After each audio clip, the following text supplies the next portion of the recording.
Good afternoon to all. I would like to start by acknowledging the facilitator for our webinar, Professor Matsepo Matoane, the Dean and Head of the School of Applied Human Sciences in the College of Humanities here at UKZN. Greetings to our esteemed panel comprising of Ms. Zininzi Bomoi, a counseling psychologist in the School of Social Sciences, Mr. Sabelo Kumede, a practicing industrial psychologist and a PhD candidate from here at UKZN, Ms. Busi Ramapodu, our Director of Human Resources Development and a psychologist also from UKZN, Professor Anna Meyer Waits from the School of Psychology at UKZN, as well as Ms. Tegan Deva, an industrial psychologist and director at People Smart Consulting. Greetings also to other colleagues and students. My name is Hazel Langa, and as Acting Director of University Relations, it is my absolute pleasure to welcome you to a webinar discussion focusing on the impact of COVID-19 on mental health and well-being.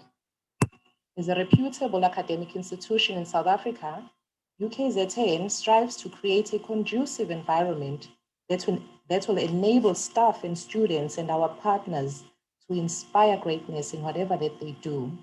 So, creating discussion forums such as this one enables us to realize our goal of being an institution of choice for both staff and students. We have all been affected by the pandemic. For example, changing the mode of delivery of the academic program from face-to-face to digital platforms has been a challenge to both staff and students. Working remotely has also come with its own challenges. Some of us have lost loved ones. Global economies are currently under strain. There are fears also of the possibility of the country experiencing a third wave of COVID-19 infections as the winter season approaches.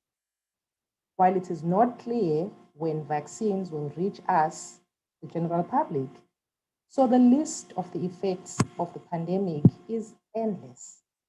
However, the big question is, what is all this doing to one's mental health and well-being? There's an old saying that you can't pour from an empty cup. So personally, and as line manager, a wife, and a mother, I look forward to hearing what I can do to look after my own mental health and what I can do to help others who may need support and care. So it is my pleasure once again to welcome you to this webinar on the impact of COVID-19 on mental health and well-being. I would like to hand over to Professor Matsepo Matwane, who will facilitate this discussion. As I mentioned earlier, Prof. Matwane is the Dean and Head of the School of Applied Human Sciences here at UKZN. She is a registered clinical psychologist, and her research interests include indigenous psychology, health psychology, community psychology, the integration of technology in teaching and learning, and student support. She has published several peer-reviewed articles in these areas and presented papers on these themes at national and international conferences. So we are in safe hands. Prof, the virtual stage is yours. Thank you.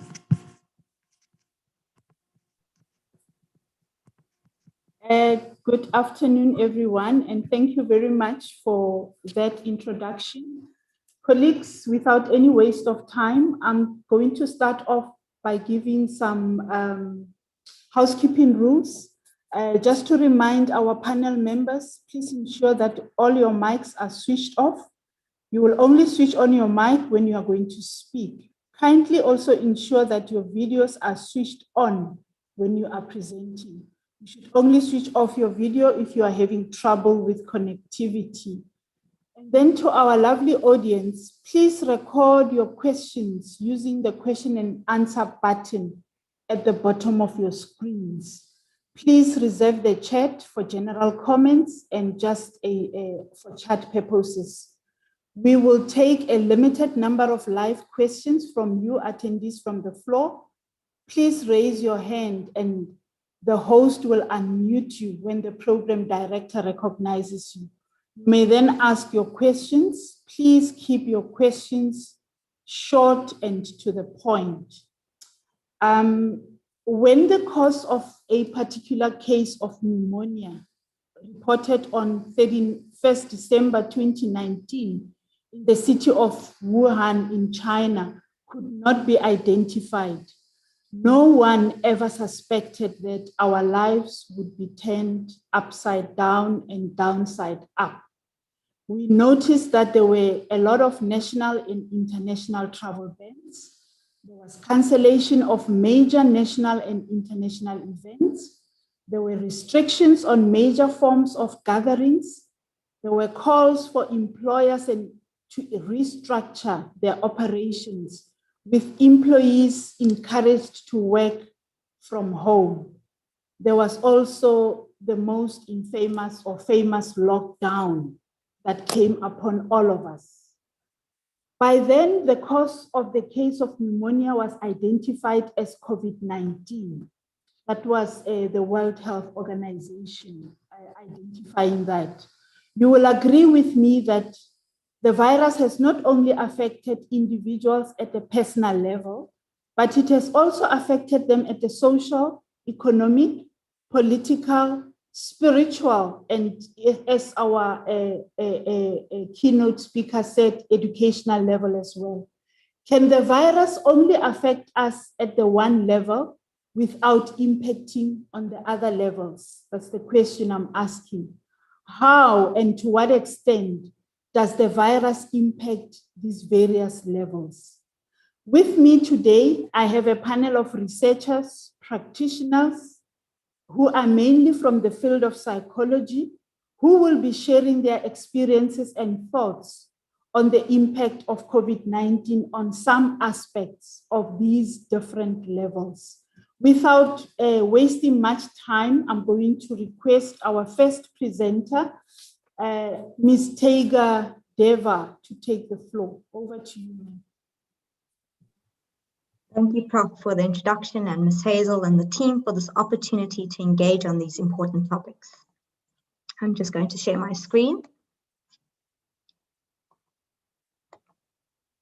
Right. So I'm going to be talking about how we're managing work remotely and navigating the online environment.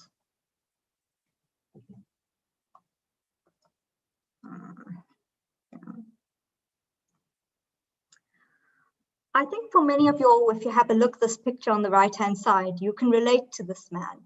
It's a new space and a new way of working. Do you feel like this?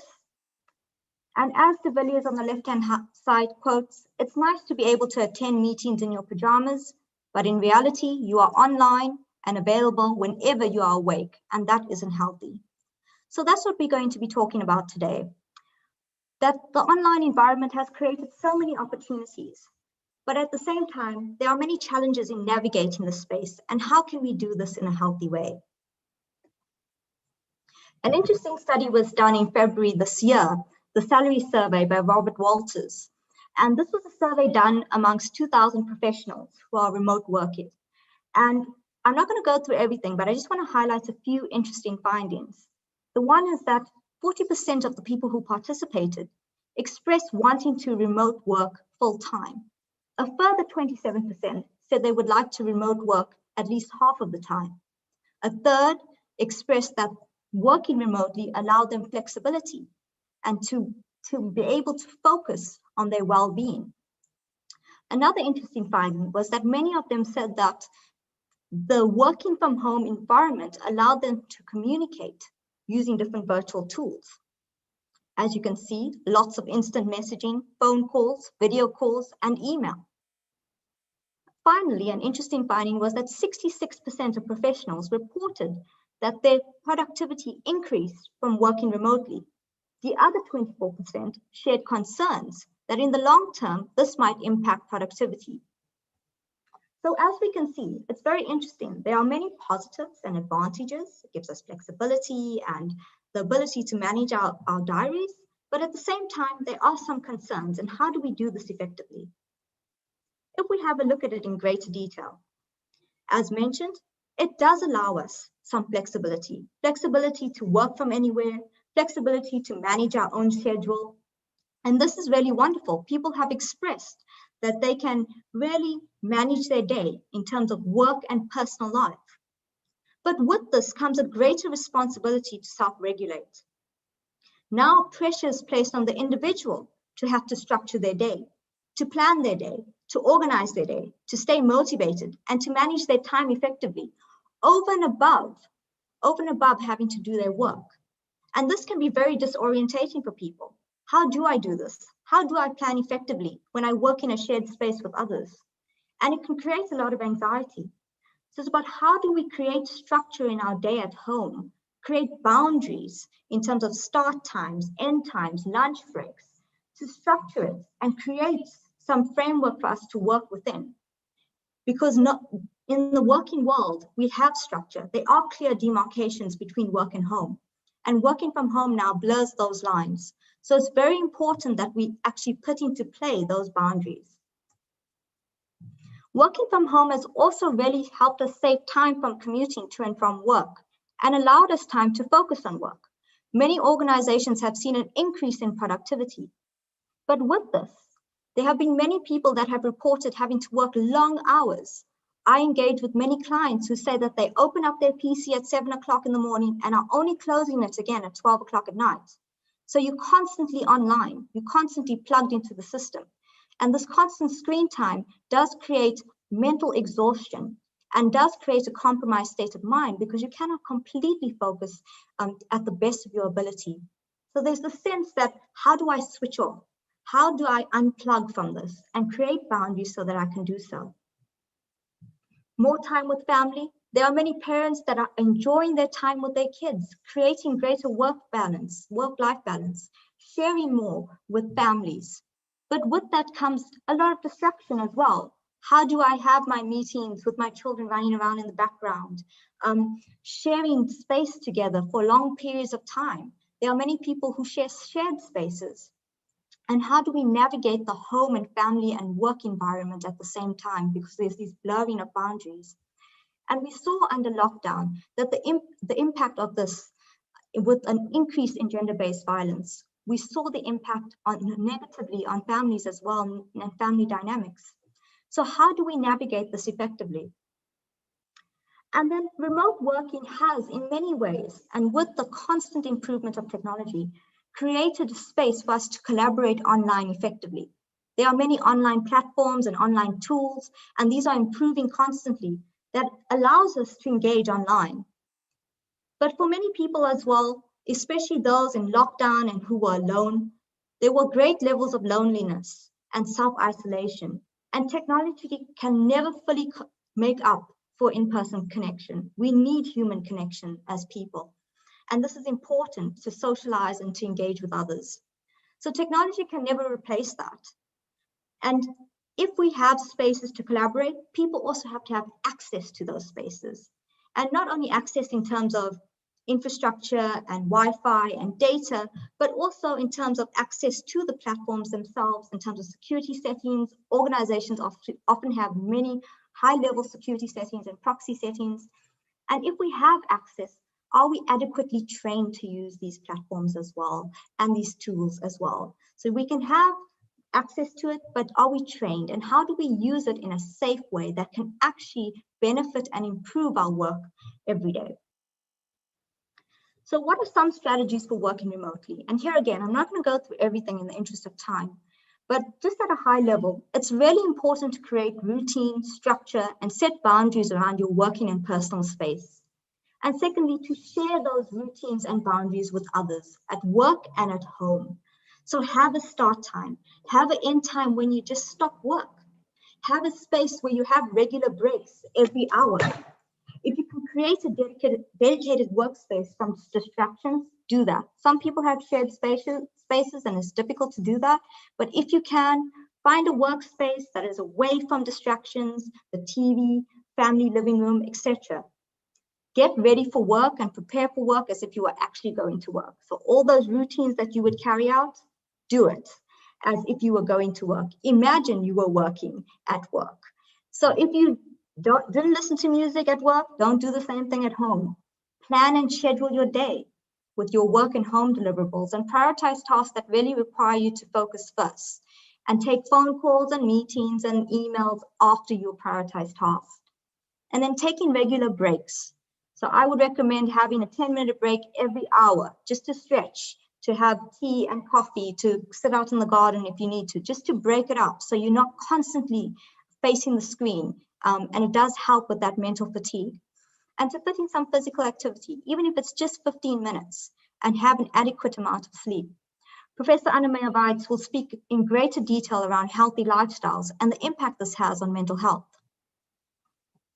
So in terms of navigating the online environment, it's not just doing the same work at home, it's also how we are working that has changed significantly. And that's an added pressure, an added stress for us to have to navigate. COVID-19 has really forced us into the online space in a serious way. We're doing most of our work now, if you're working remotely, in terms of meetings online, collaborations online, webinars like today, and trainings. And for many of us, this has meant that we've had to adapt quickly and learn how to use these online platforms, this technology, these online tools, and to enable us to do our work effectively. I work in the training and development space, and I suddenly realized, having to move learning online, that it is so easy for people to disengage, to switch off their cameras, to switch off their mics. And sometimes you felt like you were talking to your garden or talking to the wall. So I had to learn, how do we create participative spaces as well, spaces where people can really engage. And what are some of the tools that we can use to do this? There are many interactive online tools, and the technology here again is adapting really fast. Tools such as Mentimeter, which allows people to use their cell phones to input data and this pops up on screen live. Lots of brainstorming tools as well, Lucid Sparks, Idea Boards, Cisco WebEx, that allow people to collaborate live on screen, and you can see this happening. And then with the main online platforms such as Microsoft Teams, Skype, or Zoom, you can see that there's many applications and online plugins that you can use that will support with this creating of collaboration and spaces where people can work together. I'm sure many of you all have heard about the breakout rooms or use the breakout rooms tools. It's a powerful tool to get people into smaller rooms, so to get them to collaborate and then to come back to the broader group. And I learned that we really have to work hard to change it up and keep it fresh and exciting for people so that they stay engaged, using different media sources, using different activities, videos, music, regular icebreakers, music during the breaks, regular stretch and tea breaks, So you want to have a 10-minute break every hour, for example. You want to keep your sessions, an online session, maximum 2.5, maybe 3 hours. And even then, I would try and like really keep it short and engaging. If you were working in your day-to-day working environment in person, you would spend a day workshop. I would break that up into numerous virtual sessions for people so that we can cope with the virtual online environments. And I spoke about accessibility of tools and data and technology. That this is a real challenge. I've engaged many organizations that have really worked hard to give access to people who don't have access to data, Wi-Fi, and infrastructure. And I think that's really important. But also adequate training. So many organizations do a once-off training and then it goes into the LAN, your organization's LAN. That's not enough. We need to create a supportive environment for training and to get people to get self-confidence to navigate this online environment. So how are we supporting people to actually navigate this effectively? So apart from just training and different forms of that as well, are we bringing experts in to share? How are we dealing with navigating the online space in a secure and safe way? What does that mean? How do we protect our data? How do we protect our information? Are we learning from others? So those that are early adopters and have really taken on to this whole process quickly, are we sharing that with other people? And are there spaces for us to learn and share our learnings with others where we can practice and fail and learn again? We need to create a supportive environment. And why is this important? What does the future hold for us? It looks that we're going to be living with this virus for a very long time. And we are moving to a hybrid model of both online engagement and in-person interaction. And what does that mean for us?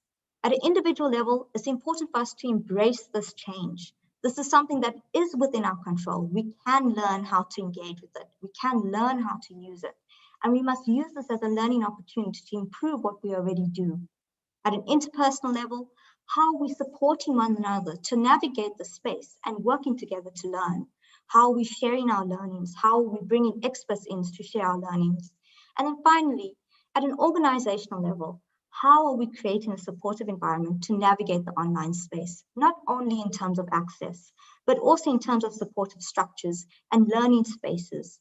How are we teaching people to use this space so that it can benefit them and enhance what we already do, as well as ensuring that we are safe when doing it? Thank you. Thank you very much, Ms. Deva, for your insightful presentation. Maybe just to indicate what I take out of your presentation, you spoke about working remotely and the importance of self-regulation, self-management, and setting of boundaries. You also spoke about navigating the online environment. And what I've heard you say there in terms of some of the tools that we can take, it's about being exposed to a lot of interactive, collaborative online tools that are available out there. And most importantly, training with those tools and also support in using those tools. So thank you very much. And I'm hoping that the audience have benefited a lot from what you have presented to us. I will now go on to our next speaker, Ms. Busisiwe Ramabodu. Over to you, ma'am.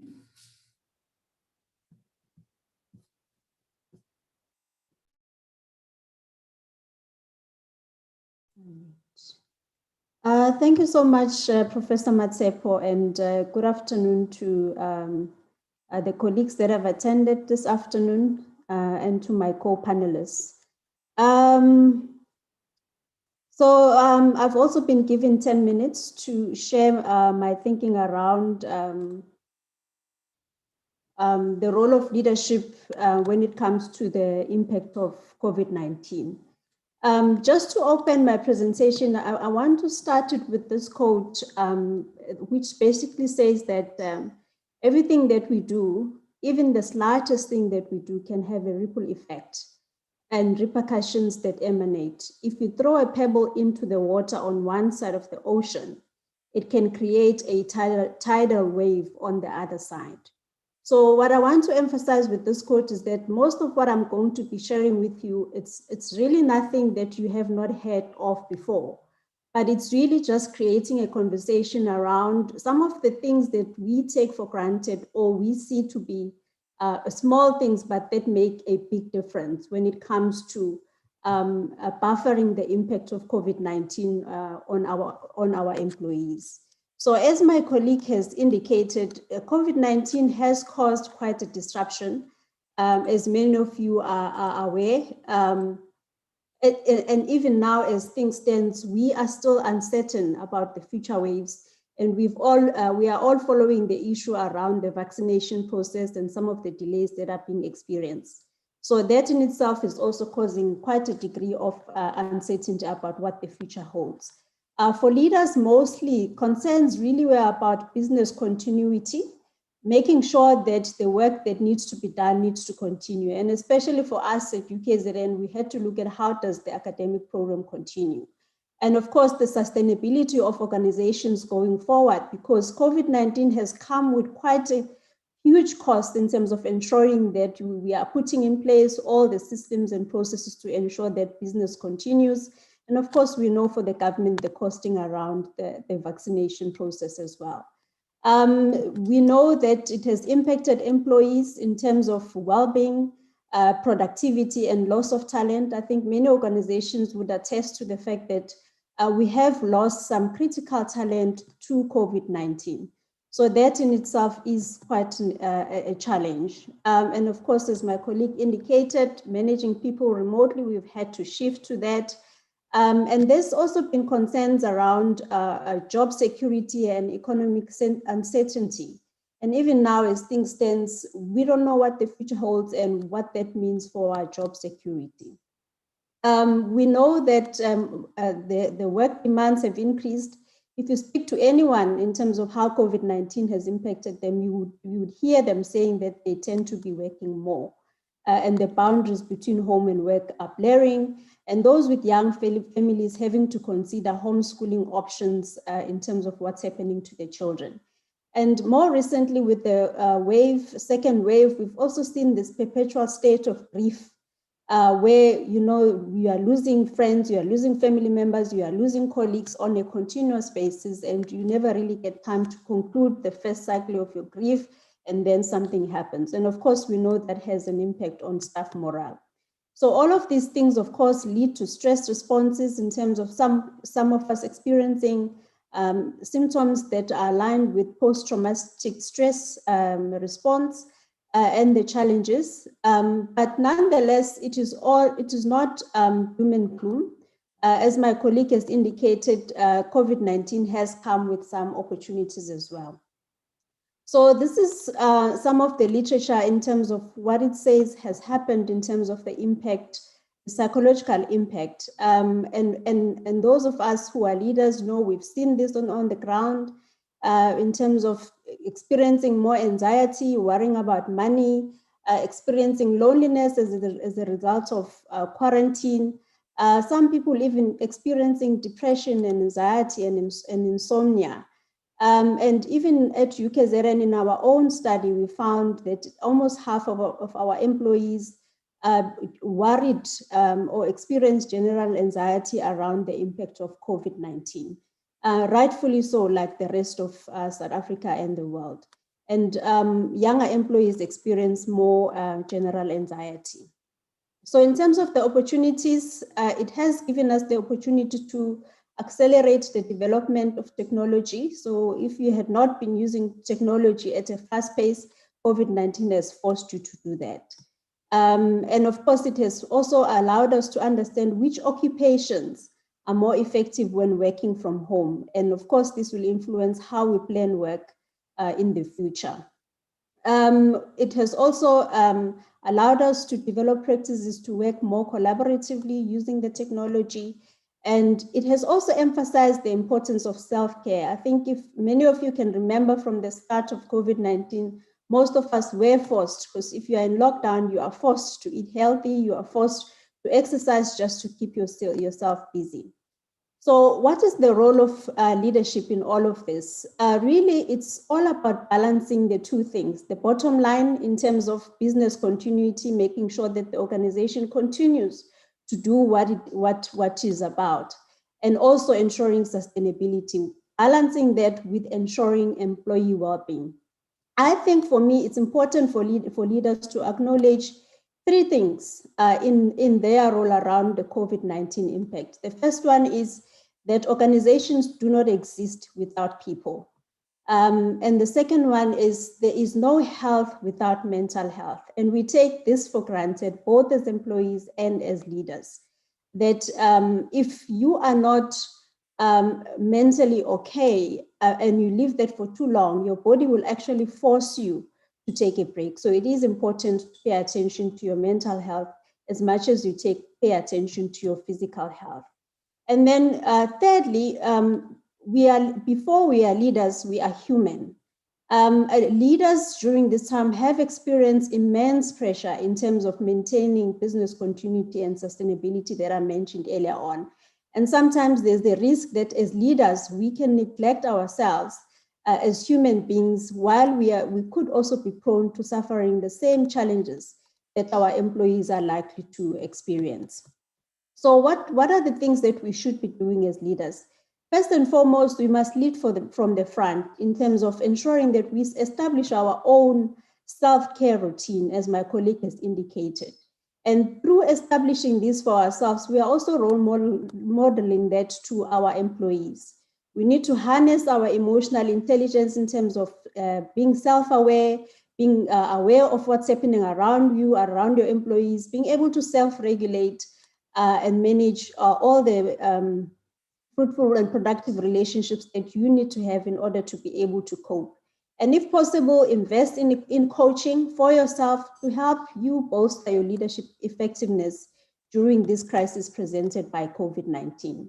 As leaders, we have to focus both on the customers and employees, and for us as UKZN, our customers, our students. So we have to focus on what's happening with them and how COVID-19 is impacting them, as well as our employees. We need to find a way of adopting compassionate leadership and create a safe space where employees can share their psychological and other challenges before their well-being and productivity is impacted, and amplify our wellness services, which are critical at this time, where employees can access help where possible or where required. As leaders, we need to provide visible direction with all the uncertainty. A small ounce of certainty that you provide as a leader by ensuring that your employees know what is happening, what are the new priorities at this point in time to deal with the crisis, helps at least to alleviate some of the negative psychological outcomes we could see if employees are unclear. We need to review performance targets and focus on priorities. So again, once you've done that, communicating these to employees, determining what you can trade off, so meaning what you could do away with for now, just to focus on the key priorities to respond to this crisis. And we need to seek information from diverse sources to inform or come up with innovative ways of dealing with the challenges that are being presented by COVID-19. And create a network of leaders and influencers that you can count on, both to deliver on your business continuity and sustainability, as well as influencers that could encourage employees to take care of themselves and seek help if it gets to a point where they should be seeking help. We need to make the shift from managing managing the employee presence and time to actually managing outcomes and deliverables. So even if you wanted to manage people's time with remote work, you will not be able to do that. So you need to focus on managing what employees deliver rather than where they are. So for some leaders, this might be quite a shift. You need to provide resources and tools. Again, in our UKZN study, we found that there was a positive relationship between provision of resources and positive psychological outcomes. So where employees have resources and tools to do what they need to do, they tend to cope better with the crisis that we are currently finding ourselves in. And then collect and amplify positive messages. So any successes, innovations, and there has been a lot of innovations that have come up in terms of the response to COVID-19. So as leaders, it's important that we amplify those, communicate those, acknowledge employees, acknowledge acts of kindness, as well as obstacles that employees are overcoming. We need to promote work-life integration. This is where now we talk about no longer about work-life balance, because work-life balance assumes that your work and your life are separate. So this is really just about finding a way to integrate your life and your work in a seamless manner, in such a way that you are able to function mentally and physically. And then we need to create check-in opportunities with our teams at the beginning of our meetings, where we really touch base with our employees in terms of how they are, what's happening in their lives. That in that way, you are able to pinpoint challenges that employees are experiencing before they impact them, or they impact what needs to be done, the work that needs to be delivered. And we need to work at demystifying help-seeking behavior. We know that when it comes to mental health, one of the deterrents is just the stigma around being able to seek help. And we need to get to a point where, as indicated earlier on, we acknowledge that our health is nothing without mental health. We need to identify training needs for our teams. Of course, there's a lot of new skills. I mean, all of us here, we are having to learn how to use all these new tools. We are having to learn how to work remotely. We have to learn how to crisis manage. So we need to identify what training needs our employees have that are going to enable them to function now in this current crisis, as well as into the future. So all of this, of course, needs to happen in conversation with your employees. And then we need to normalize the work practices that have been adopted, because we don't know how long COVID-19 is going to be with us. For all we know, we are looking at 2 to 3 years or even more. So we need to normalize the practices that we have developed to respond to COVID-19, as well as the role of technology. And lastly, in all of this, the leaders have a central role in improving individual well-being, organizational performance, and adaptation to any organizational change through a crisis. However, we need to acknowledge that as much as leaders have the responsibility to do all these things to ensure that employees are able to transition, they are able to receive the necessary support to cope with the challenges presented by COVID-19, we also need to acknowledge that employees also have the joint responsibility to take care of their mental health and encourage one another to take care of their mental health, as well as communicating with the leadership in terms of what their needs are at this time. We know that balancing kids and home duties and work sometimes can be a challenge. So communication becomes key in terms of employees communicating to their leaders their situations, so that their leader can be able to put in place systems that will ensure that those needs are catered for in how the operations are being run. So that is essentially my nuggets in terms of what I think the role of the leadership is. Thank you. Thank you very much, Ms. Ramabodu, for that very insightful presentation as well. Appreciated the pointers that you gave us regarding how to actually take leadership in various institutions. One of the takeaways that I move with me from this presentation that you gave us is the critical, powerful tagline that you mentioned right at the beginning, when you said, every action, no matter how minute it might be, has got a ripple effect and repercussions that emanate from that action. I think if we take that to heart and understand what it really means, it will make each one of us in how we interact with others very mindful of what we say and how we do and what we do to other people. But then just briefly also, one of the things that you reminded us of was the fact that people are very critical to organizational survival. So without people, there is no organization. What you also said to us, you said there is no health without mental health. But very often we tend to undermine mental health in the holistic consideration of an individual. And then the third point, which I want to also highlight, was the fact that before we are leaders, we are actually human. And so with that, I want to say thank you very much for all the strategies that you've given to us regarding the role of leaders. And maybe just to close that section with what you closed with by indicating that there's a dual responsibility from both the employer as represented by leadership and the employees in terms of making sure that everyone's mental health is taken care of. And so thank you very much for your presentation. I'm going to the next presenter, Ms. Zininzi Bomoyi. Over to you, ma'am. Good afternoon, everyone. I would like to first thank the University of KwaZulu-Natal and the School of Social Sciences for this opportunity.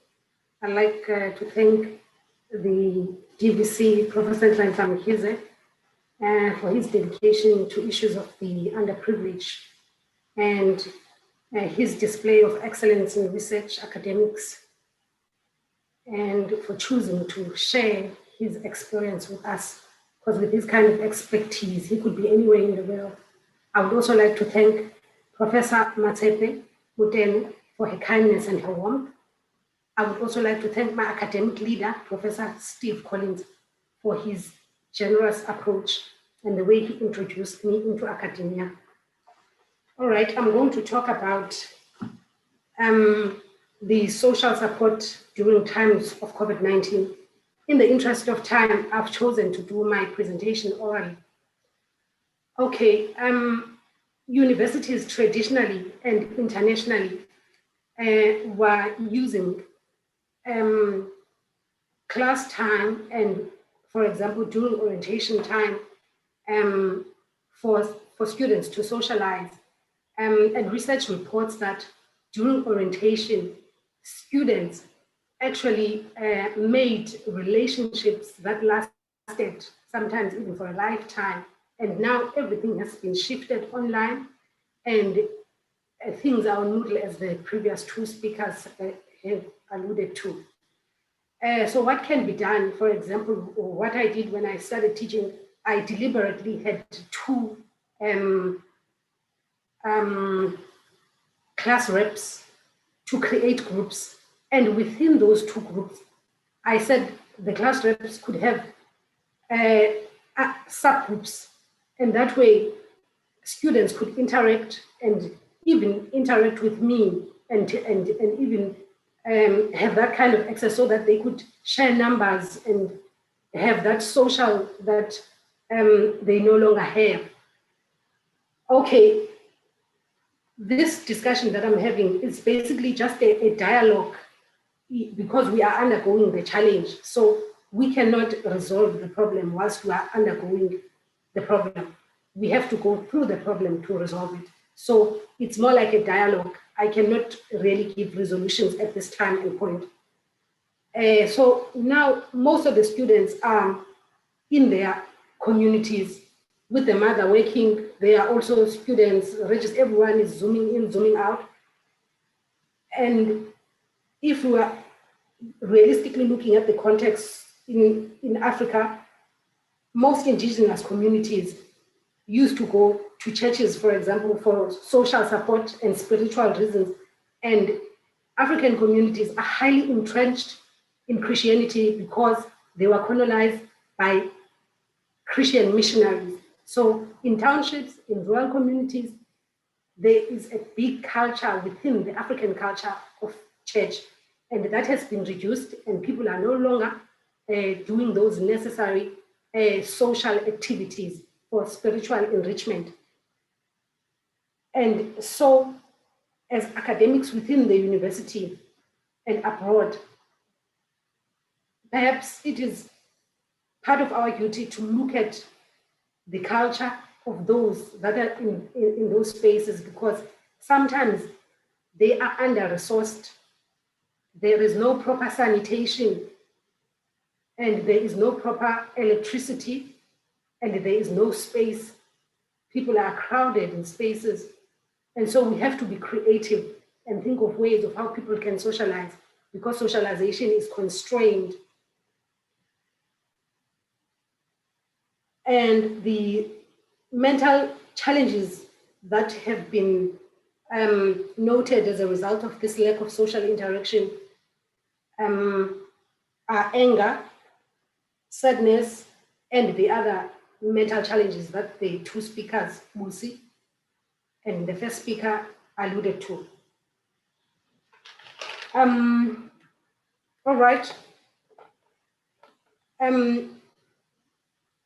Also, another thing that we need to focus on for social enrichment and social support is to lean more towards hope.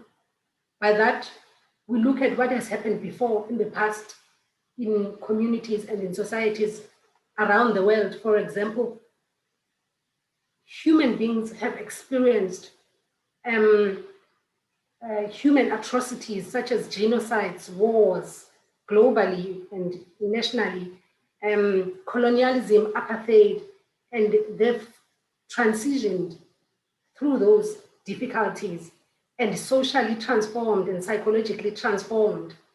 But the process was slow. So perhaps we also need to adopt a slow pace, although we have become very fast because of our culturalization with social media, everything being instant. Also, the other thing that research shows, psychological research, particularly from indigenous African researchers globally and locally, is that those nations and societies that valued and developed their indigenous knowledge systems and incorporated them into their social structures were able to socially thrive and dynamically and radically progress. So maybe as a university and as an institution, that's what we also need to look at indigenous games that we could revisit. And whilst people are in communities, particularly those in under-resourced communities, could engage in, so that people are not sitting at home, afraid to go to church, afraid to interact and all that stuff. And furthermore, in preparing for this paper, I was doing interpersonal cultural reflections, which is something that we should all be involving ourselves in during this time, because we do have a lot of time, remotely and sometimes to ourselves. I reflected on the self and the community in an African context, because we are in an African context, and how they are intertwined. And I started to think about the tango. Delegates, the tango is a certain type of a ballroom dance that is used internationally and locally for social and competitive purposes. And it's between two dancers. It's usually a male and a female. And so he steps forward and she steps back. She steps forward and he steps back. And then there's a rhythm and then there's a flow. If one of the dancers slips, there's entanglement and confusion, and they are both out of balance. That is the relationship between the self and the community in Africa. And currently, as it is, because of COVID-19,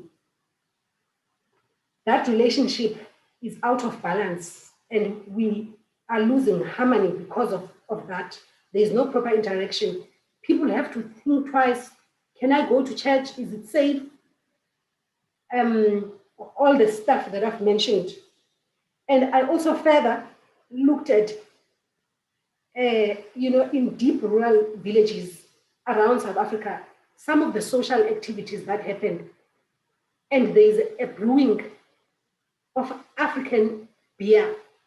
And the process of brewing of the African beer is incorporated into the social event, and it becomes a social event wherein there is a clapping of hands, there is dancing, there is singing.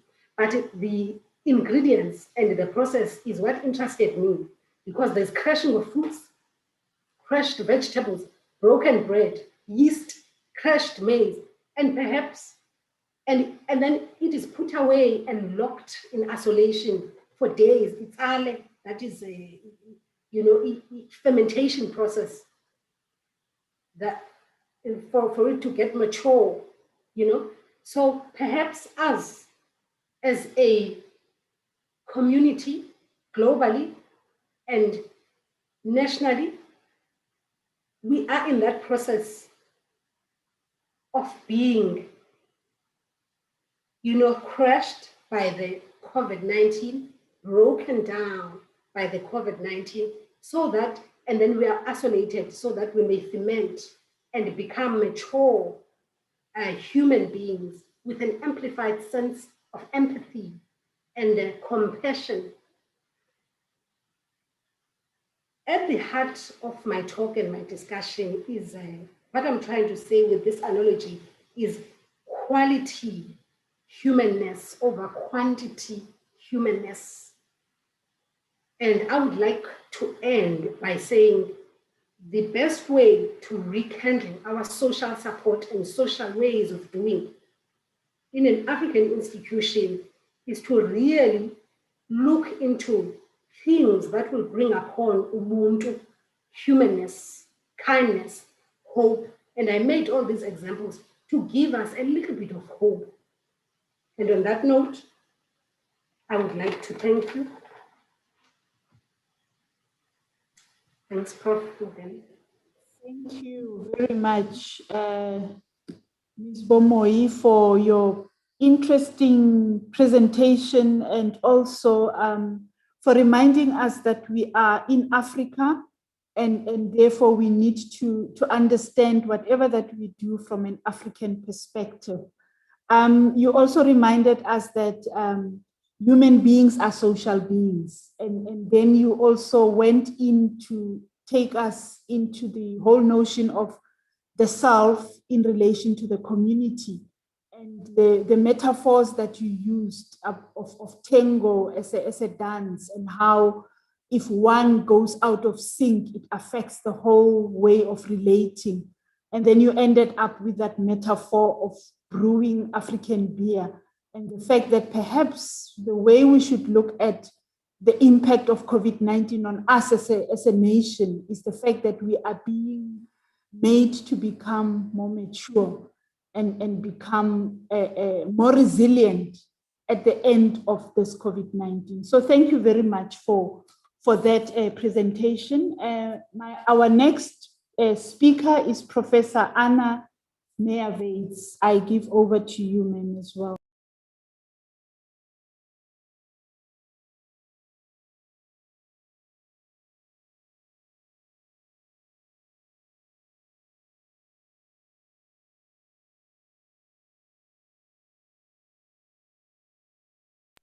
Prof, please unmute yourself. You forgot. Thank you, Prof. And that is, thank you very much for your role as chair and reminding us of very important things that we have to do. Thank you very much. Good afternoon, participants, and good afternoon, and thank you very much for the panelists. I think that some of you have already touched on things that I would like also to share with you. So the focus of my talk will be about self-care through healthy lifestyles.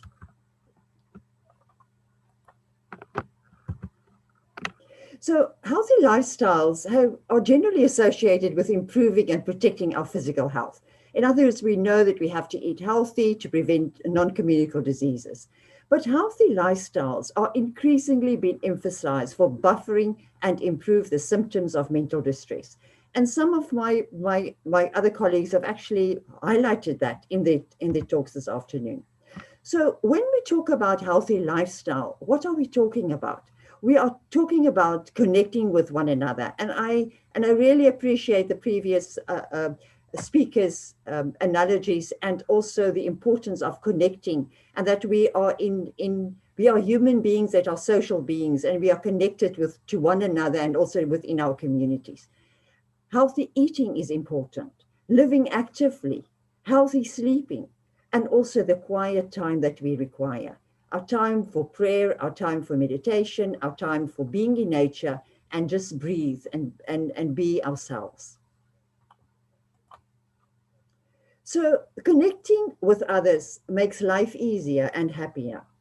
So when we are open with one another and we engage with them, we connect and we see that we are not alone, and that we all struggle in similar ways, but we also draw from this connection from one another, and to better cope with difficulties and with distress, and also find joy in this connection.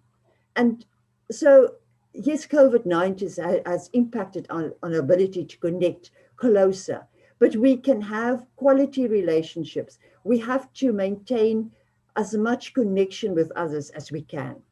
We also have to have compassion for ourselves, acknowledge the difficulties that we are experiencing, that we all struggle, and that we are just human, and that we are worthy as a person. And we also have compassion for others. And we have to be kind and considerate to both ourselves, but also to others. But we need courage, because it is courageous to completely be open with others and connect with others at a deep level, and to reflect honestly on ourselves.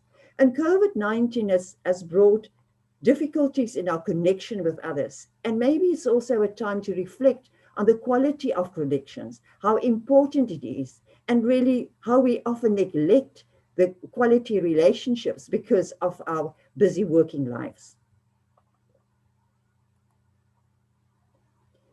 Healthy eating.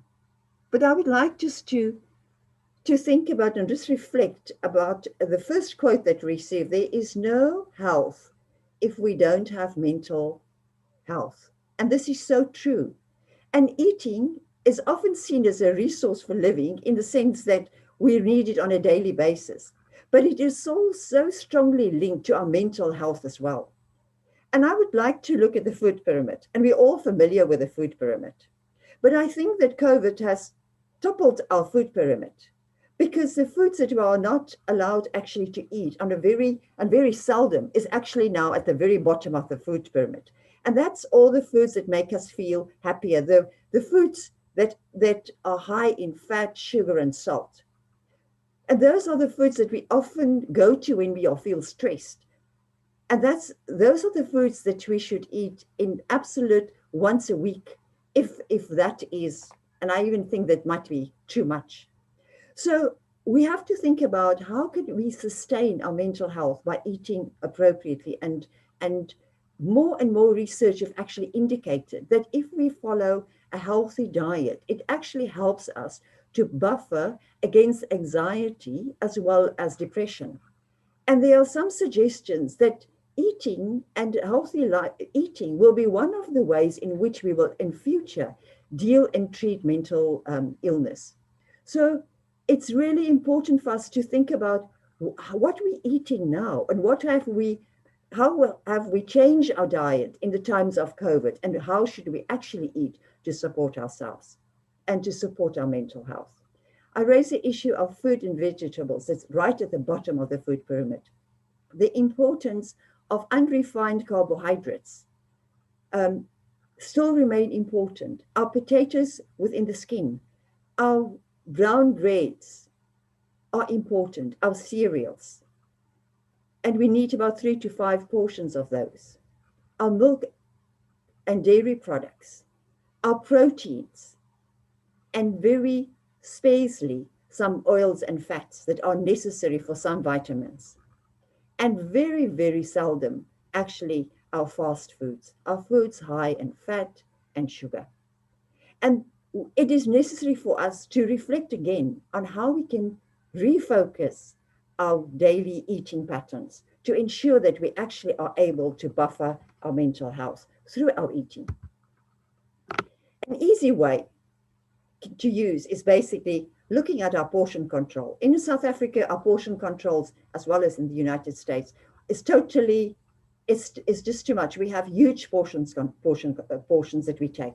So when we just take, and I want us to see this as a way and a guide to help us with eating healthy. Half of our plate should consist of our vegetables and our fruit. And the other quarter, our grains or cereals or starches, and the other quarter are proteins. We also need to drink about 8 glasses of water, and we can drink water before or after a meal, and before and after exercise. And often we think that we're hungry, but we're actually thirsty. So when we feel hungry, we need to take a glass of water and then decide if we really are hungry. But portion control and looking at our plate is an easy guide.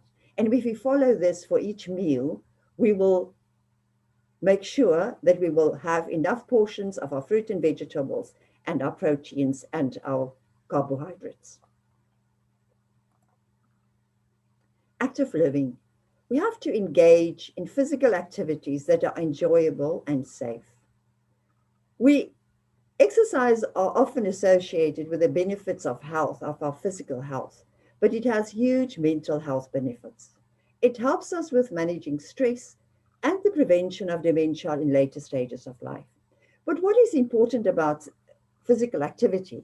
It actually reduces the secretion of cortisol. And cortisol is our stress hormone. That is a hormone that we get us ready to flight or fight. And it depletes our body, and it will, over time, it will impact very negatively on our health, but also our mental health. So cortisol is something that we can manage through our physical activity. Also, through physical activity, we increase our endorphins, that is our happy hormones. And for us, it is really important. And we know that our exercise routines have changed, but we have to find ways in which we can exercise indoors, in our communities where we are safe, and that we are able to do a bit of walking, do a bit of exercise to keep us healthy. And then people ask, but how much exercise do we really need? Generally, people say, and the research indicates, about 2.5 hours per week of vigorous exercises. And at least 2 days of those, we need to exercise and make sure that we have strengthening exercises, because it strengthens the muscle, but also improves bone density, like walking up the stairs, climbing up a ladder, a safe ladder. Tegan will say, what am I talking about? If we don't have a harness, we can't climb up safely. But it is important for us to think about strength training. There are a lot of floor-based exercises that are strength-based that we can use. So we can Google, and there's lots of strength-based exercises that we often don't do and are very important for our core, but also for our mental health. Physical exercise improves our physical health. And we know that exercise prevents chronic illnesses like heart disease, hypertension, diabetes.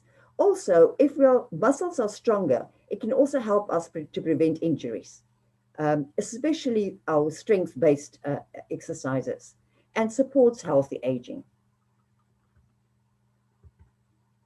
Healthy sleeping.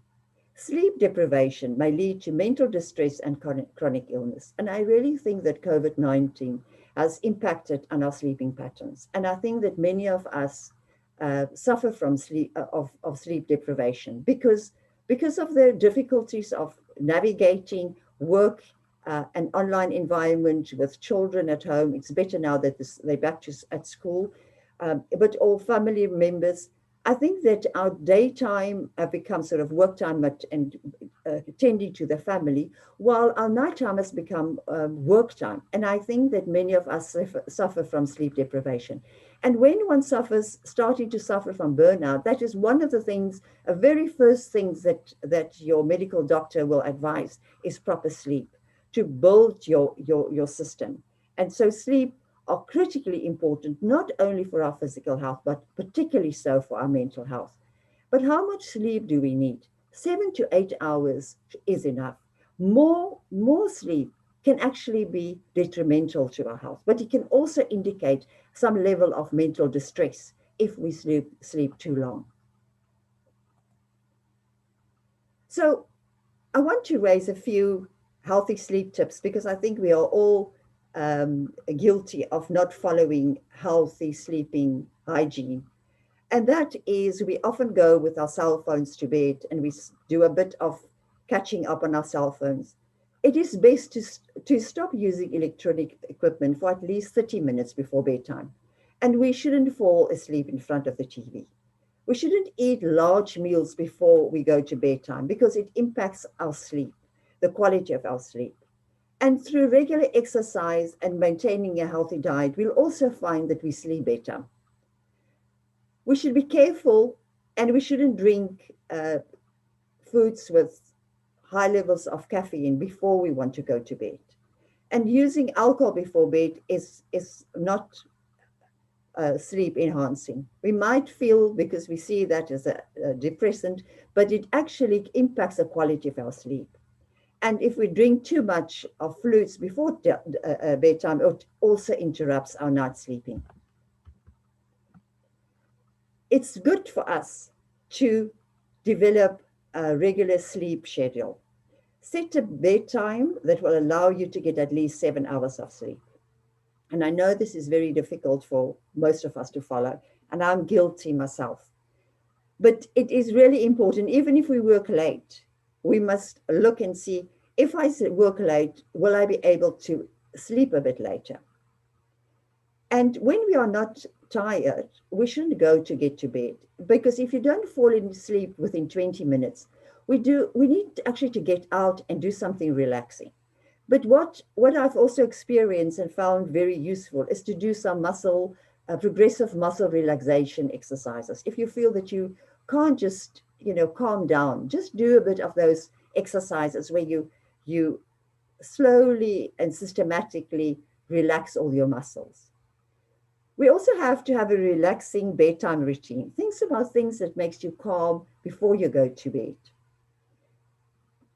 Ensure that we do not have bright lights shining into our bedroom. And I know for many of us, that's not always possible.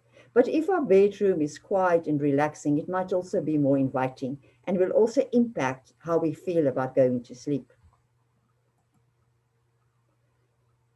Our quiet time, a time of mindfulness, a time for meditation is important. Our breathing, exercising, mental health first aid. Breathing exercise is something that we should actually practice more than once a day, even if it's for 5 minutes. And this is really, I see that really as our mental health first aid. Because immediately after, if you feel stressed, if you open up your emails and you see hundreds of emails, and every email actually requires an action, the best way is to just breathe, just get calmer, and then tackle it systematically. Meditation, we can also pray. That is taking the break from the world. Research has also shown that if you meditate for about 30 minutes a day, you will also decrease the cortisol levels in your body and also experience the happy hormone of endorphins in your body. And that in itself makes you feel happier and also makes you feel calmer. And it has major impacts on our physical health as well. So a breathing time, we have to set time for that. And you can do 5 minutes or 3 minutes breathing exercise during the day. It's also important to take time to be in nature. Even if you can look outside and you can focus on a tree, just that feeling of nature is calming. And various research studies have indicated that if you stay and make time to be in nature very regularly, it has very positive impacts on your mental health, but also on your physical health. And that the tandem between our physical and our mental health are so that relationship is so close. So therefore, I think that the quote of "there is no health if you don't have mental health" is so true, because it's such a delicate balance. And an easy breathing exercise is the healthy heart breathing exercise. It is basically where you concentrate on your heart in the middle of your chest, and you just breathe in slowly and exhaling slowly. So what is our daily routine? How should it look? So I think that we need to make this part of everyday living. It will also bring lots of love and joy in our lives. And that is to connect with one another. Find a way to connect with people around you. And I must say that I think that we've had more meetings than ever. And we used to, at the beginning of the COVID-19 pandemic, we used to meet as the group in psychology every week. And it was actually so good to be able just to connect. And when we stopped, I really felt that there was something missing. And it was just nice to put on our cameras and just connect with one another and seeing one another. So there are small things that we can do to improve our connection with our colleagues and improve the quality of our relationships at home and with other loved ones. And by eating healthy, just think about our portion size. Think about our plate and how should our plate look. Living actively is think about how can I integrate some exercise. Even if you just start off by doing a bit of floor exercise, a bit of core for your core. In other words, to get your tummy muscles strong. Just a few physical exercises. And you will already feel better because you are at least are not neglecting your exercise routine. And healthy sleeping. I can't emphasize that enough. 7 hours of sleep are really important. That has been found to be the best indicator of whether you are mentally healthy if you get about 7 hours of sleep a night. And also make time, quiet time, where you meditate or have 5 minutes a day that you do your breathing exercise just to calm down and get some energy and peace to take on the next bit of your tasks and to manage your feelings of being overwhelmed because you are out of your routine. And it is, and prayer is also another strategy. And many of people say, I don't meditate, but I pray. And that's also an activity and an engagement that is very important, but just to have quiet time for yourself. And all these lifestyle aspects are things that you actually do for yourself. We do a lot for other people. We feel that our lives, especially around COVID, especially if you're a mother, a carer, you feel that there's no time for you.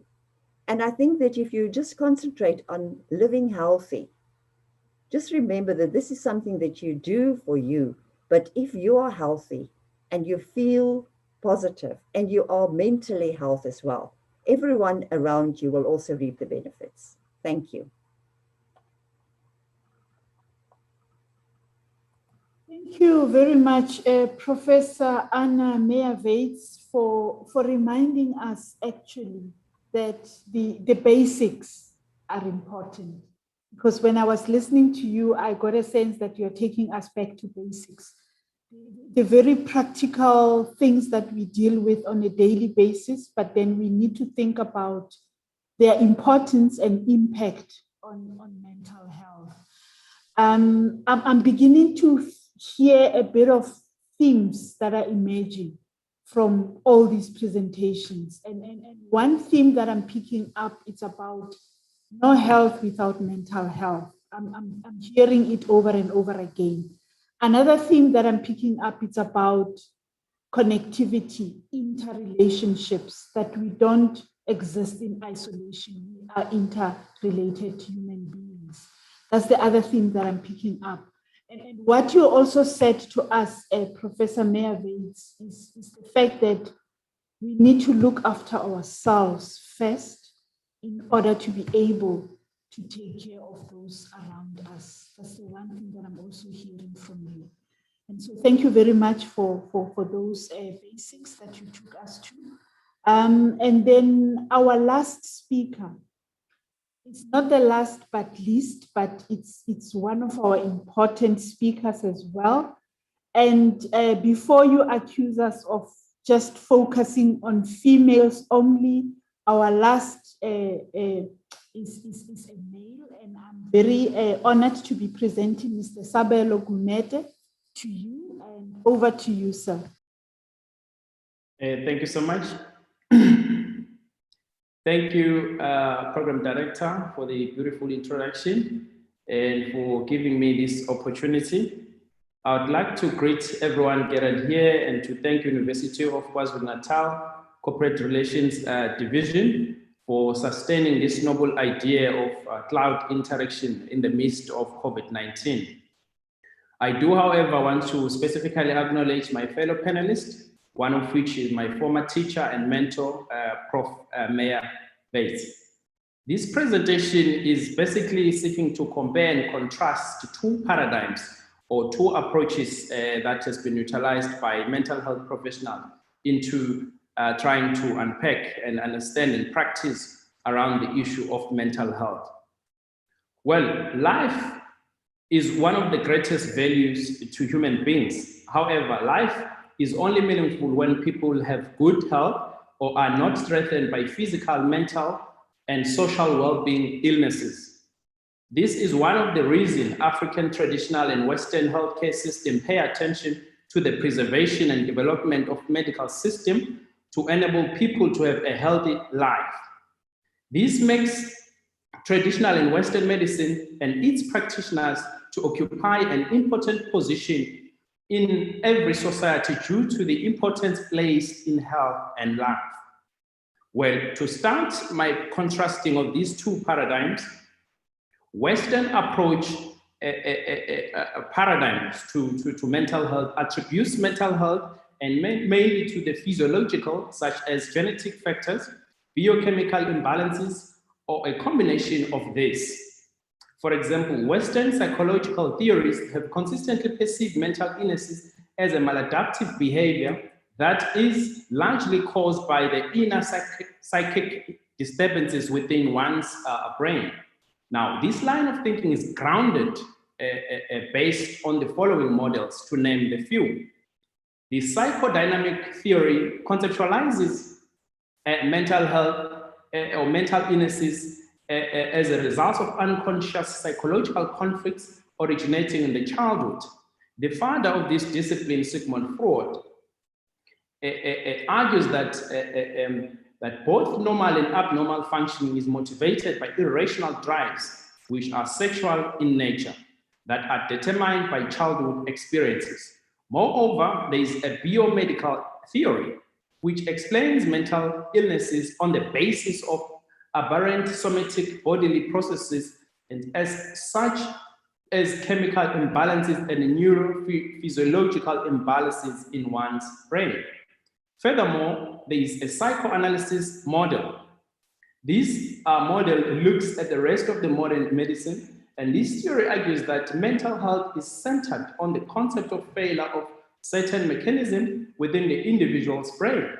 This model postulates that there are specific unconscious conflicts that can produce particular physical disturbances that symbolizes a repressed psychotic conflicts within one's brain. It is therefore easy to see that the conceptualization and understanding and treatment of mental illnesses within the Western approach is only limited to an individual approach. On the contrary, the African approach to mental health is believed to have a supernatural origin. The grief of ancestors and the divinities and the practice of sorcery and various supernatural spirits. Therefore, to an African, biology alone does not explain the cause of mental health because it is seen in a social phenomenon and as such has a significant and a whole ethnic group and the immediate community members. The common element in the African belief system is simply that mental illness is a result of distortion or a disturbance in the harmony between the individual and cosmos, which may mean the family, society, and his or her ancestors. According to the South African study conducted by Stein and others in the year 2009, mental health problems are perceived as due to ancestors and bewitchment. According to Mzukulu and Ngubane, Amampupunyane is described as an extreme form of depression, which psychotic features include hysteria and suicidal tendencies, is explained in terms of spiritual possession.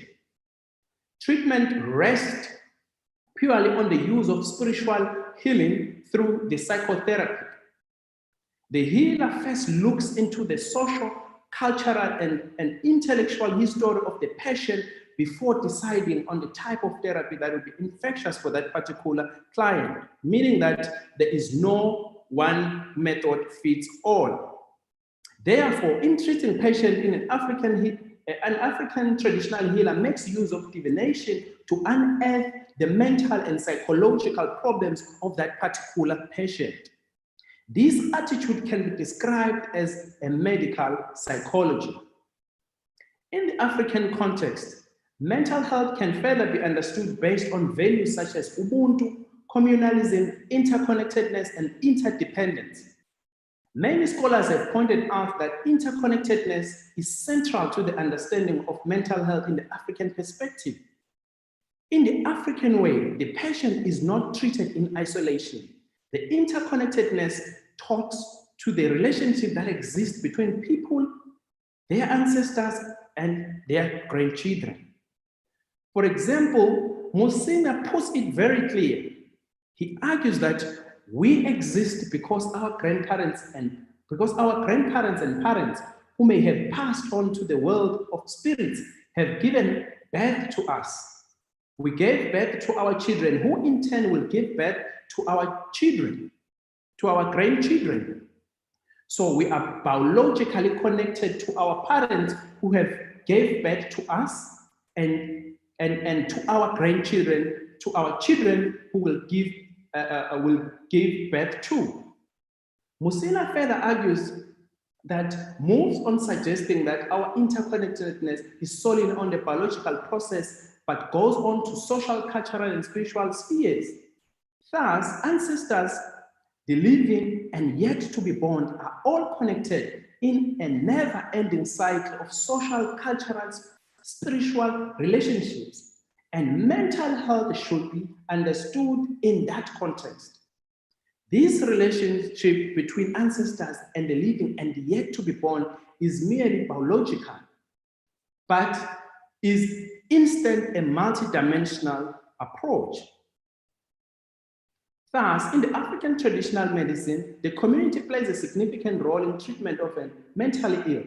This is because African lifestyle is highly communal, and this way of life that can be embraced to enhance mental health care system, unlike in the Western communities where mental health is an individual matter.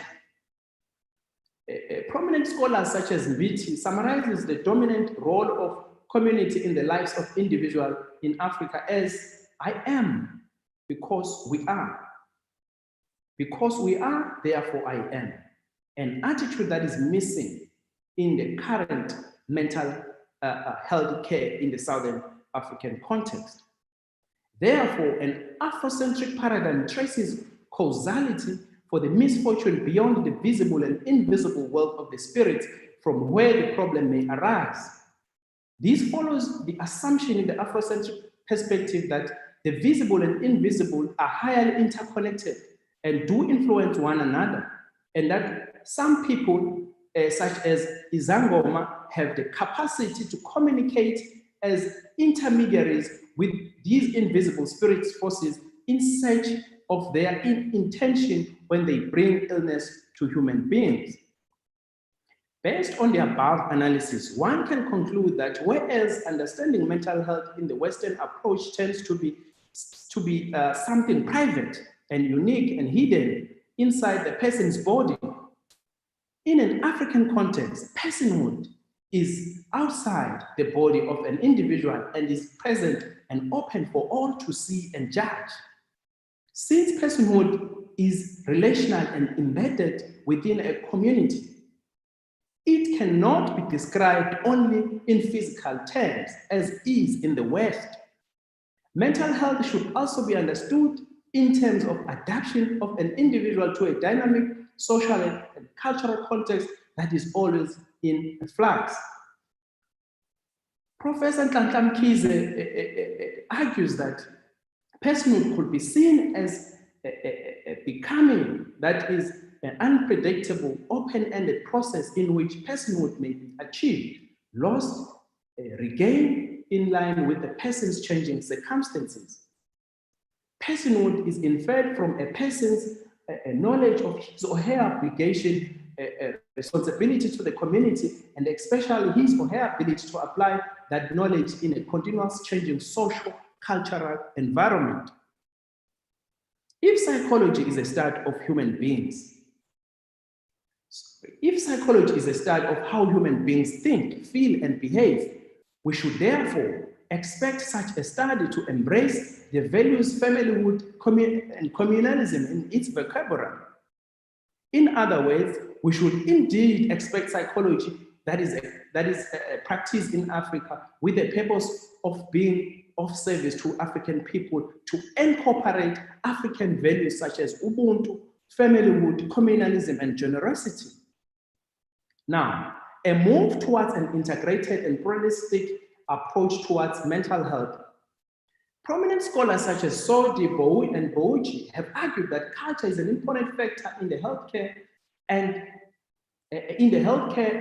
each culture has its own unique conceptualization about illness, health, and healthcare. All cultures have their own unique explanatory model of health and illnesses that can be understood within their respective worldviews.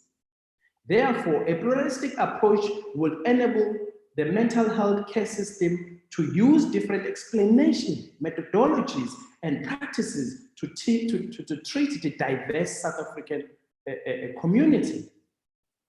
All cultures of the world have different unique ways of explaining mental illnesses, explaining causes and treatment. In agreement, Suida and Bonnet argues that Western-oriented conceptual framework of mental illness reflects only a minority view among the cultures of the world.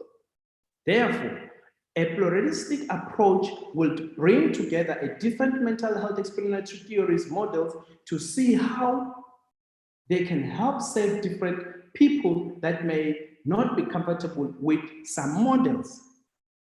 This will ensure that mental patients are served as perceived in a manner they perceive to be right in their culture. This is only possible if African traditional and Western paradigms are made to see that mental therapeutic approaches has no monopoly and no other paradigm is superior than the other. The African and Western paradigms are embedded in a specific culture.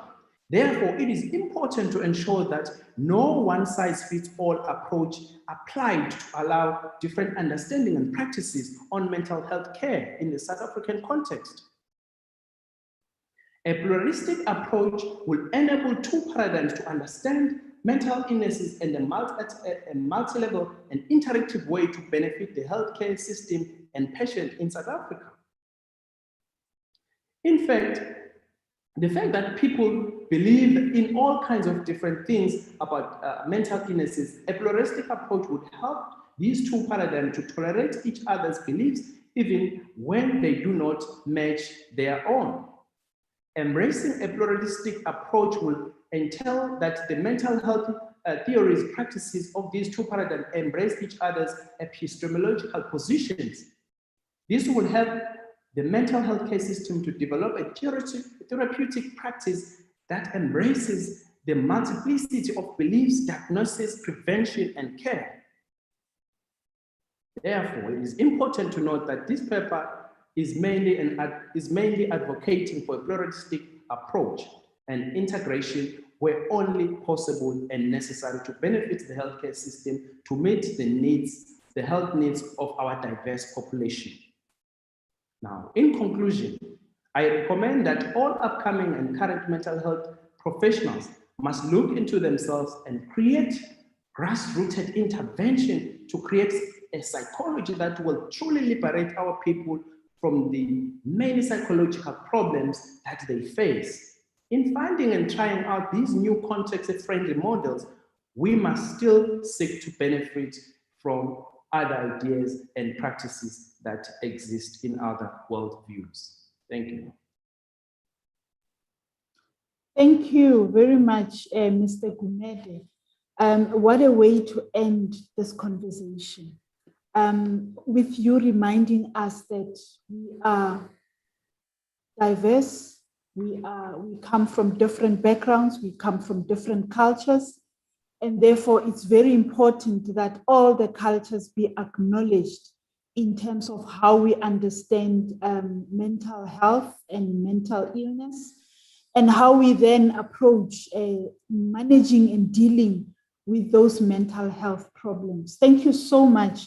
I want to believe that you've really made, for me at least, you've made a convincing argument of why we need a pluralistic approach in the manner in which you unpacked how the West looks at issues and how the African traditional looks at issues. And so thank you very, very much for your presentation. And I think the audience will agree with me that we had very powerful and very insightful presentations from all our speakers. And thank you very much. Now we have about 30 minutes, 30 minutes with which, maybe 25 minutes with which we can engage with questions and answers. I see we've got about 4 questions in the question and answer tab. So I'm going to take those questions, I'll read them all, and I would like the panelists to see who would like to respond to the questions. The first question says that in resource-limited settings, such as ours, where resources for supporting mental health care are extremely scarce, how do we adopt strategies that take cognizance of a crisis seen under the pandemic reality that are human resources light and self-help orientated, possibly leveraging on virtual interactions? So that's about the scarcity of resources. You will think about who will respond to that. The second question, for our clients, in brackets students, how UKZN are supporting them with their research data collection process during this pandemic. A very practical question, I think, within our context. Any thoughts? Are there specific trainings to students on how to navigate in this new era? That's the second question. The third question, are we thinking about how we will be monitoring cognitive decline that might occur as a result of post-acute sequelae of COVID-19 related to neurological and psychiatric complications being seen later on following infection, especially amongst students? Then the last question, the COVID-19 regulations such as social distancing and definitely negatively impacted the way we as Africans cope with issues or even events. How then can our leaders be made aware of the different coping mechanisms needed for our different races, be it in South Africa or abroad? This includes ancestral consciousness and socially coherent relationships. So those are the 4 questions which are heavily loaded. I'm going to give my panelists an opportunity to respond to any of the questions asked.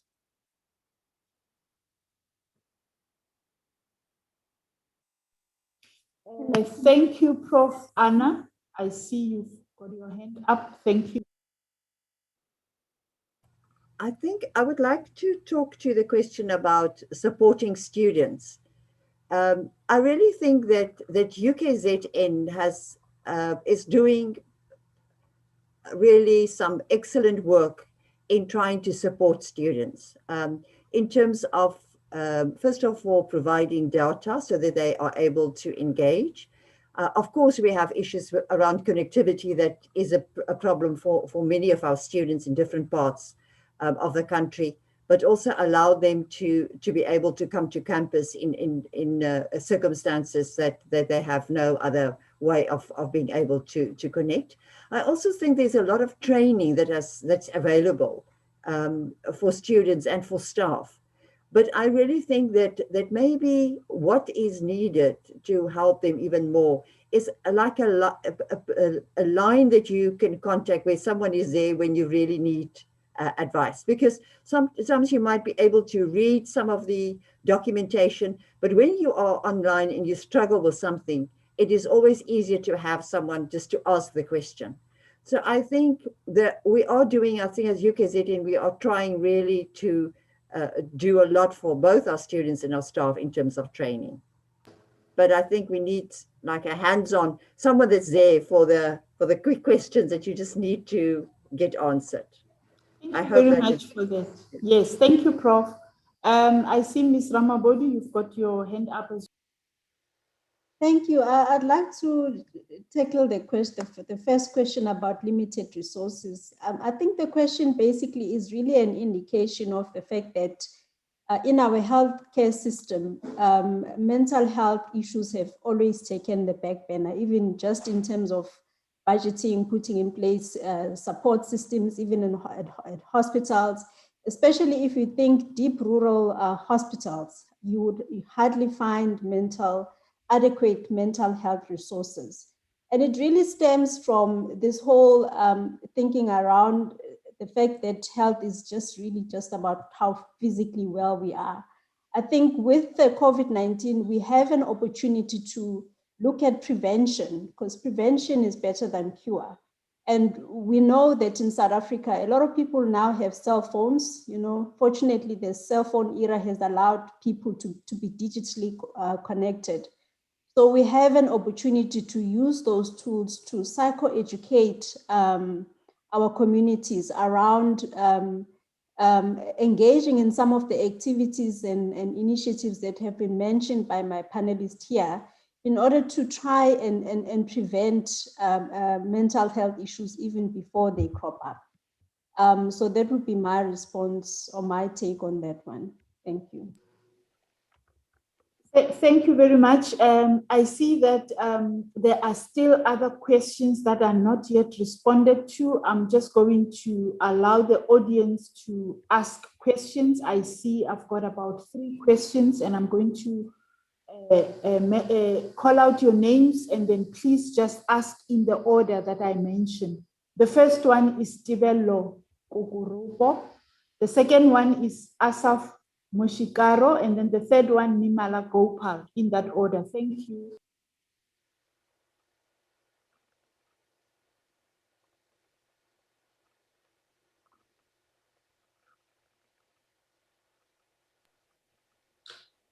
Tibelo, can you unmute yourself, please? Or should someone, the host, maybe unmute Tibelo? Tibelo is unmuted. Please go ahead, Tibelo. Tibelo, please ask your question. It looks like there's a challenge with Tibelo there. Let's go to Asaf. We'll come back to Tibelo. Asaf, please ask your question. Hello, can you hear me? Yes, Hello. we can. Thank you. Yes, we can. Thank you. Thank you very much for the presentation. Muted. Asaf is now muted. We can't hear him. Asaf, unmute yourself, please. Can you hear me now? Yes, Hello? sir. Yes, sir. We can hear you now. Yeah, thank you very much. I really appreciate what the presenters have given us with regard to the impact of mental health and as well as the impact on wellness. But with regard to one presenter who spoke about the role of leadership in mental health and wellness, I want to pinpoint one issue here, which he didn't touch on, but my identification is that now, as a consultant, I've realized that now most leaders have got a negative attitude to mental illness in general.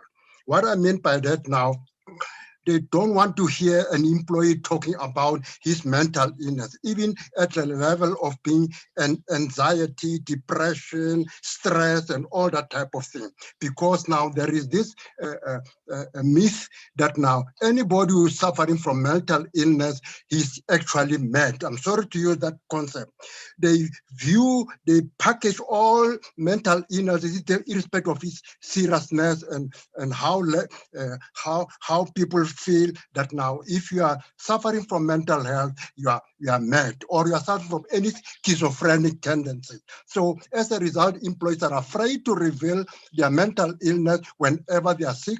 They will rather say, I've got a headache and all that type of thing, because now if you mention mental illness, it may affect even your career development. You may not get a promotion, that now you are classified as someone who's already mad and there's no recovery in that case. So there is a big issue about this attitude of leaders. So as the facilitators pointed out now, in terms of the theme that we have identified, that now there is no health without mental health, I think this aspect needs to be part of that theme that we have identified. We need to organize something and talk about that in order to, how do we deal with this attitude? How do we remove this attitude among the leaders? Thank you very much.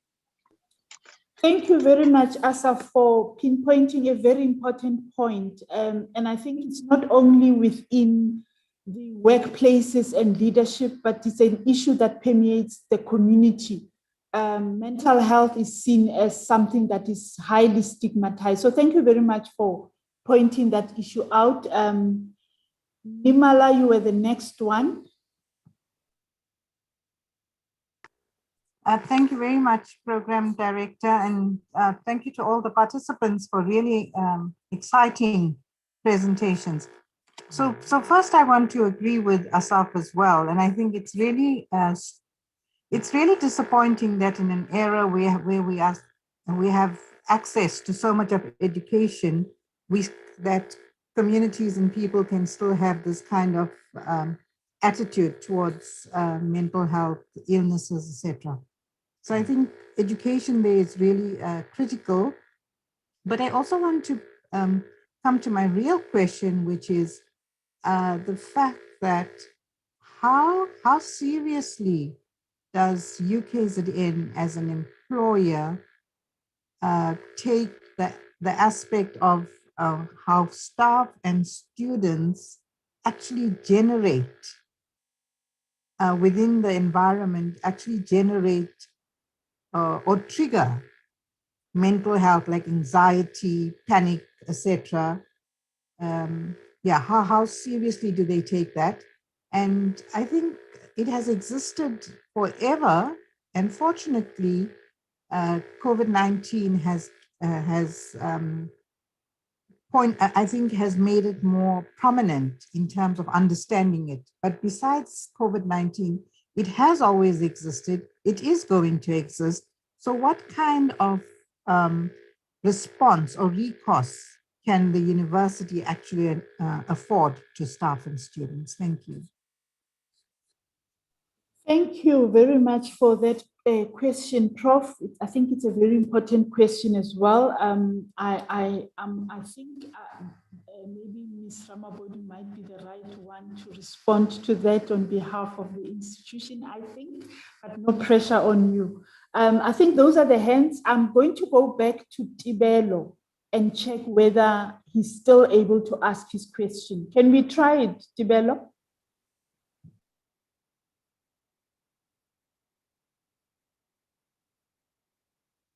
No, it looks like there's a problem with connectivity there. Maybe you can just type your question in, Tibelo, on the question and answer tab. Let's go to responses to some of the comments and questions that were asked. Over to you, panelists.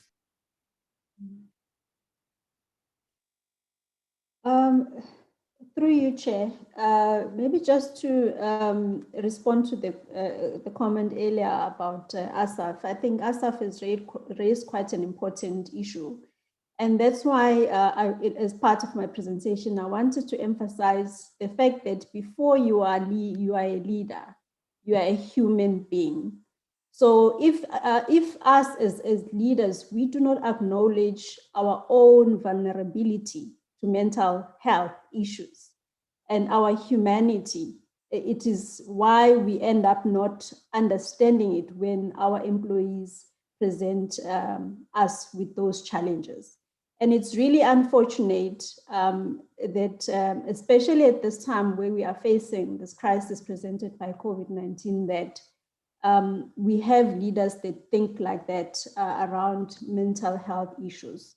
But of course, as colleagues have indicated, it's really a product of how we've thought about mental health issues all along. The stigma around, being crazy or being seen to be weak, and as indicated, also could be affecting your career opportunities. So it really just starts with us as leaders acknowledging that first and foremost, we are human. And in that way, we are able to develop the necessary empathy with our employees. And then just, I'm not sure if Chair should take the second one around what UKZN is doing. Please go ahead. Yes, thank you. So, I think like any organization, UKZN also really, for the past sort of 12, 14 months or so-ish since COVID-19 struck, we really put in a lot of effort to emphasize and elevate our wellness services. And this is both for students as well as for staff members. However, of course, when you're dealing with mental health, you are dealing with the stigma that we're talking about. And we have found, especially for us, because we're responsible for employee well-being, we find that sometimes that becomes a deterrent from seeking help. The fact that, what will people think of me? They'll think I'm weak, or especially if the line manager is not supporting. Hence, you would find a situation where even though the services are available, they are not being utilized to the extent to which you hear from anecdotal evidence the challenges being experienced on the ground. So we really have a lot of work to do in terms of demystifying help-seeking behavior and making it okay to say, I'm not okay, and my not okayness right now has gone beyond what I can handle by myself. So therefore, I need external intervention, and being okay with doing that. So we need to continue, having this conversation about making it okay. Yeah, Chair. So I think I'll leave it at that for now. Thank you very much. We still have about 5 minutes, so I have room for one more question, if there is still a question.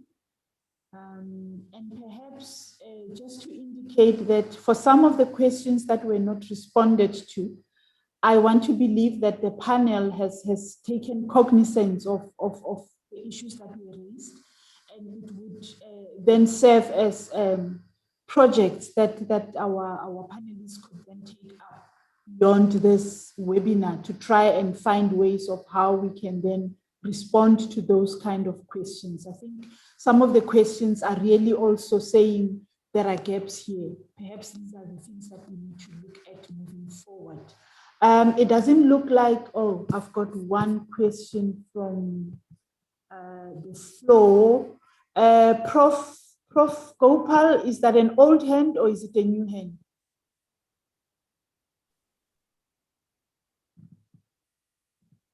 Prof?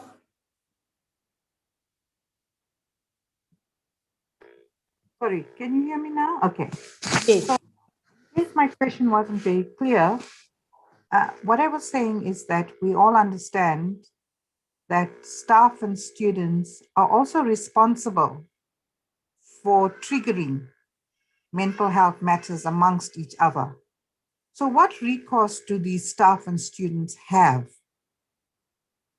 in the university? And I think that is, although it's a loaded question, for me, it's something that I'm not sure if it's Busi's office, but some office needs to interrogate that and provide staff and students with recourse. So that is my plea for all staff and students at UKZN. Thank you. Thank you very much for that, Prof. Gopal. And I think indeed the panelists will take all the questions that were posed, which do not necessarily have responses to at the moment, and begin to reflect on them, begin to find ways of coming up with solutions. And so I think my job is done. I want to thank my panelists for a job well done, for the audience as well. You've been very, very amazing. Your engagement, I saw on the chat, there's been lots of engagement, even as panelists were making their presentations. So thank you very much, everyone. You've made this a success because you've been here and you've also contributed. I want to then hand over to Ms. Langa. My job is done. Thank you.